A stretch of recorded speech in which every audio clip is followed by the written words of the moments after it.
ஒன்பது கோளும் ஒன்றாய் காண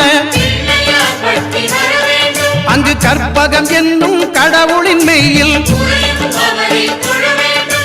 ஒன்பது கோளும் ஒன்றாய் காண அங்கு கற்பகம் என்னும் கடவுளின் மெய்யில்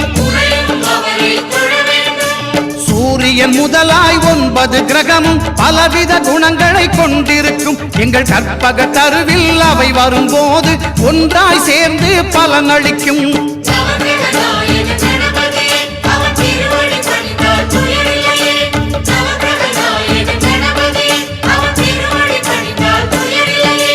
ஒன்பது கோளும் ஒன்றாய் காண அங்கு கற்பகம் என்னும் கடவுளின் மெய்யில்